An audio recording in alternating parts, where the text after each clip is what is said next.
ለማለት ነው። ቅድም ባልነው መሰረት በተለይ ደቡብ አፍሪካ አካባቢ ኢትዮጵያውያን በጣም ስጋት እየኖሩ ነው። ከአሁን በፊትም እንግዲህ ችግር ሲያጋጥማቸው እንዲሁ መልእክቶቻቸውን ስንቀበል ነበረ። ዛሬ ደግሞ በድምጽ ዳዊት ጋር ደወል አድርገናል። የታዲያስ አዲስ ፕላስ ታዳሚ ነው ከደቡብ አፍሪካ። እንደምን ዋልክ ዴቭ? ጤና ይስጥልኝ ሰይፍዬ። ሰላም ዋላችሁ? ስንት ሰዓት ነው አሁን ደቡብ አፍሪካ? ለውጥ የለውም ብዙ አይደል? አዎ የአንድ ሰዓት ለውጥ ነው። እናንተ አንድ ሰዓት ትቀድሙላላችሁ። እኛው ለ10 ጉዳይ ነው። እኛ ደግሞ ለ11 ጉዳይ። ደስ ይላል። አንድ ሰዓት ለውጥ ነው። ደቡብ አፍሪካ የት ነው ያለው ዴቭ? ደቡብ አፍሪካ ጆሃንስበርግ ነው ያለሁት። ሁለተኛው ከተማ ላይ ነው የምኖረው። ለ18 ዓመት እንግዲህ ሳውዝ አፍሪካ በስደት ኖረናል። በምን ሙያ ሲያጋጥመን ወደ እናንተ ደውሎ። በምን ሙያ ነው ያለው? አሁን ያለሁት በማስታወቂያና በፊልም ስራ ላይ ነው ያለሁት። ስለዚህ ቴዲ ለገሰን አጋፔ አንተ ነህ የቀረስከው? አጋፔ ሲሰራ እዚህ አልነበርኩም፣ ኢትዮጵያ ነበርኩኝ፣ ግን አይቼዋለሁ። ያው ሰሞኑን ስንሰማ ደስ የማይሉ ዜናዎች ይመጣሉ እና ደቡብ አፍሪካ ብዙ ኢትዮጵያውያኖች ያሉበት ሀገር ነው። ደቡብ አፍሪካውያን ደግሞ ልክ እንደኛ እንግዳ ተቀባይ ነበሩ። ምን ሰይጣን ገብቶ ነው ማለት የምንሰማው ነገር ጥሩ ስላልሆነ ነው ዴቭ? ያ እንግዲህ በሳውዝ አፍሪካ የምንኖረው ኢትዮጵያኖች ቁጥራችን ወደ 250,000 ስደተኞች ነን የምንደርሰው። እንግዲህ ከሳውዝ አፍሪካን ማህበረሰብ ጋር ለረጅም ዓመት በክፉም በደግም እየኖረን ባለንበት ሰዓት ከ6 ዓመት በኋላ በጣም አስጊና በጣም ጭካኔ በተሞላበት መልኩ ኢትዮጵያውያንና ኤርትራውያንን በመግደል ነው የሚታወቁት። ይህንንም ደግሞ ፖሊሶችም ተባባሪ ናቸው። ለፖሊስን ብናመለክትም በኮሚቴም ተደራጅተን ብናመለክትም መፍትሄ ሊሰጡን አልቻሉም። በጣም ብዙ አይነት ነገር ነው የሚነሳው። ከቅርብ ጊዜ የተነሳው ዱዱላ የሚባል አንድ እንደ ጽንፈኛ ወይም ደግሞ ይህ ስደት ጠል የሆኑ ሰዎች ተፈጥረዋል፣ ዱዱላ በሚል ምክንያት ማለት ነው። እና በወረቀቶቻችን ያስሩናል። በወረቀቶቻችን ወረቀት ይጠይቁናል። አሳይለም ስቲከራችንን እያሳየንም እንኳን እንታሰራለን። 5,000 እና 6,000 እስከ 10,000 ብር ወይም ደግሞ በዚህ ሀገር ነው የምነግርህ እስከ 10,000 ራንዳ ያህል ከፍለን የምንለቀቀው። ይህንን የየትኛውን መንግስት ወይም ደግሞ የዩናይትድ ኔሽን ሄደን አቤቱታ ብናቀርብም መፍትሄ ሊሰጡን አልቻሉም። በጣም ወረስት የሆነ ህይወት እየኖር ነው። ታዲያ ይህ ችግር በምን ይፈታል ሊባል ይችላል? ምክንያቱም አሁን ከዚህ ጋር በተገናኘ የኢትዮጵያውያኖች ሞትም እየተሰማ ነው ደቡብ አፍሪካ ውስጥ አይደለ? በቀን 5 በአማካይ በቀን 5። ይህንንም ለማረጋገጥ ደግሞ የኢትዮጵያ አየር መንገድ የካርጎ ክፍል ያለው ብትጠይቁት ሙሉ ኢንፎርሜሽን ይነግራቸዋል። በጣም ብዙ ሰው ነው የሚሞተው በየቀኑ በማይታወቁ ነፍሰ በላ ገዳዮች ነው የሚሞተው። ይህም ደግሞ የሚሞቱት ሱቅ ውስጥ በሚሰሩ ኢትዮጵያውያኖች ነው። በጣም ርኅራኄ በሌለበት ሱቁን ያቃጥሉባቸዋል። ውስጡ ከተው ያቃጥሉባቸዋል፣ እሳት ይለቁባቸዋል። እና እኔ ሳውዝ አፍሪካኖች እንደዚህ ሆኖ አይተን አናውቅም። በጣም የኢትዮጵያ አሁን የሳውዝ አፍሪካ መሬት በኢትዮጵያኖች ደም የተጨማለቀ ነው። ምናልባት ይሄ ችግር በመሪዎች ደረጃ በንግግር መፈታት ያለበት ነው የሚመስለው። የውጭ ጉዳይ ሰዎች ወይም ደግሞ ሳውዝ አፍሪካ የሚገኘው የኢትዮጵያ ኤምባሲ እንዲያግዛችሁስ ያደረጋችሁት ጥረት የለም ዴቭ? በሳውዝ አፍሪካ የኢትዮጵያ አምባሳደርን በተደጋጋሚ ለማናገር ሞክረናል። ከኢትዮጵያ መንግስት ጋር እየተሰራ እንደነበር የተነገረን። የዛሬ 6 ዓመት ጠቅላይ ሚኒስትር ዶክተር አብይ ሳውዝ አፍሪካ መጥተው ነበረ። ይህንን ጉዳይ እንደሚፈቱትና የወረቀታችንን ጉዳይ መሬት እንደሚያወርዱት ቃል ገብተውልን ነበር የሄዱት። ግን ከዛ በኋላ ግን የሳውዝ አፍሪካ ልኡካኖች ኢትዮጵያ በሄዱበት ሰዓት ያዩት ነገር እና እኛ እዚህ ያለነውን ነገር ሀብትና ንብረታችንን እያሸሻችሁ ነው የሚል ነገር ነው ከኦፊሰሮቹ የምንሰማው በየጊዜው ማለት ነው። እና ምንም ሀብትና ንብረት አፍርተን ልጆችም ወልደን የምንኖርበት ሳውዝ አፍሪካ እንደ ሁለተኛ ሀገራችን ናት። በጣም ሳፖርት ነው የምናደርጋቸው። በየጊዜው ዶኔሽን እናደርጋለን ለዜጋው። ግን ያንን ነገር ከቁም ሊቆጥሩብን አልቻሉም። ለምን እንደዚህ አይነት ነገር እንደመጣብን አናውቅም። ግን በጣም ብዙ ሰው ይሞታል። ሲሞትም ደግሞ ያሳዝነዋል።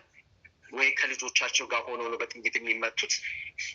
እና በጣም እንጃ ለልጆች የሚሰማውን ስሜት ሰፊዬ አንተም ታውቀዋለህ። ያደግ ሩሩ ኢትዮጵያ ሕዝብ ይረዳዋል ብለን እናስባለን። ስለዚህ ምናልባት አሁን እንደምትለው ተስፋ የለውም። ይሄስ ጉዳይ እስከ መቼ ነው በዚህ ሁኔታ የሚቀጥለው? ዳዊት፣ አሁን የሚቀጥለው አመት ሰፊዬ የሳውዝ አፍሪካ ኤሌክሽን አለ፣ ምርጫ አለ።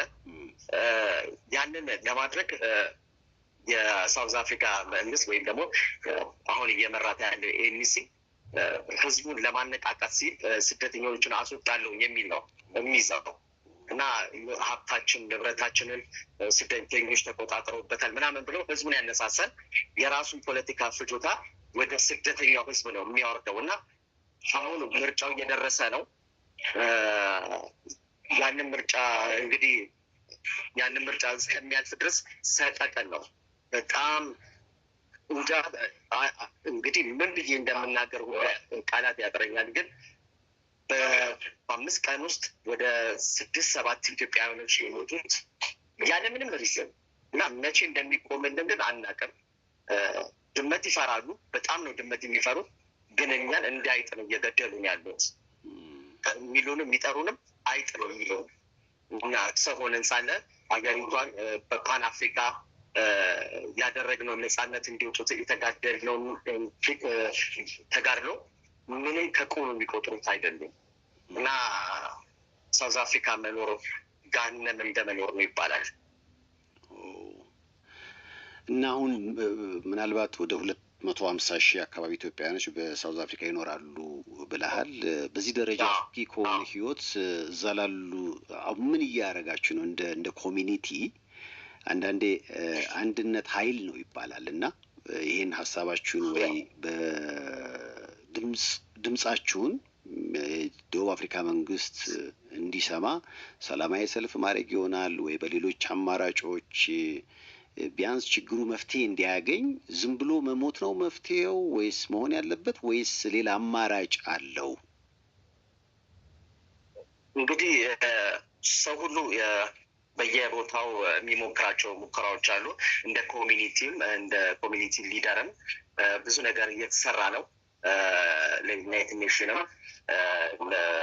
እንግዲህ ያሉትን ችግሮችን እያሳወቅን ነው፣ እያሳየን ነው። ግን እስካሁን ድረስ መሬት ጠብ የሚል ነገር አላገኘንም። የፖሊስ ከለላም ወይም ደግሞ የደህንነት ከለላም እንዲደረግልን በዚሁ ለመንግስት ለማሳሰብ ሞክረናል። ግን ያው ጆሮ ዳባ ነው። ምክንያቱም ስደተኛ ነው።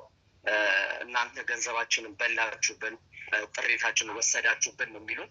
እኛ ግን ቅድምም እንዳልኩት ዳቦ ለመግዛት ረጅም መንገድ የሚሄዱትን አቀረበንላቸው። በየቤታቸው ነው ዴሊቨር የሚደረግላቸው። የምግብ ስቶኮች በሙሉ በየቤታቸው ነው ዴሊቨር የሚደረገው። ያንን ነገር የማይፈልጉት የሀገሪቷ ከፍተኛ ባለስልጣኖች አሉ።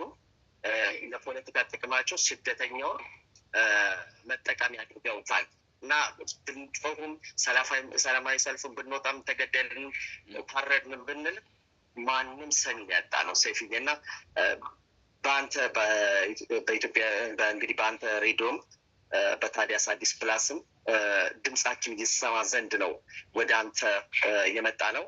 አንተም ደግሞ ፈቃደኛ ሆነ ድምጻችን እንዲሰማ ስላደረግልን በኢትዮጵያ ሕዝብ ስም በጣም ነው የምናመሰግነው። እግዚአብሔር ይስጥልን። ምንም አይደል። ዋናው እንግዲህ ችግሩ እንዲፈታ ነው።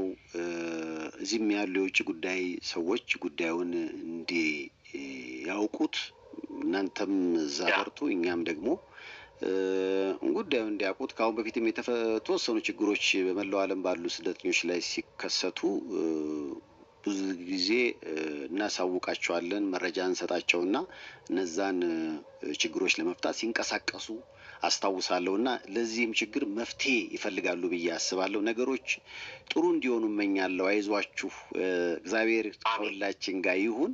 በርቱ። ይሄ ቀን አልፎ ይሄ የመሳቀቁ ነገር ቀርቶ በደስታ የምንኖርበት ጊዜ ይመጣል። ይህንን መጥፎ ሀሳብ ለሚያስቡም ልቦና ይስጣቸው። ምክንያቱም ደቡብ አፍሪካውያን በዚህ አይታወቁም። ማንዴላ ወደ ኢትዮጵያ በመጡበት ጊዜ እዚህ ኮተቤ ለስልጠና ለመጀመሪያ ጊዜ በኢትዮጵያ አየር መንገድ ሲሄዱ መጽሐፋቸውም ላይ ጽፈውታል። ጥቁር አውሮፕላን አብራሪ ያየሁት ጥቁር እንደሚችልም ያሳየችኝ ኢትዮጵያ ናት ብለዋል።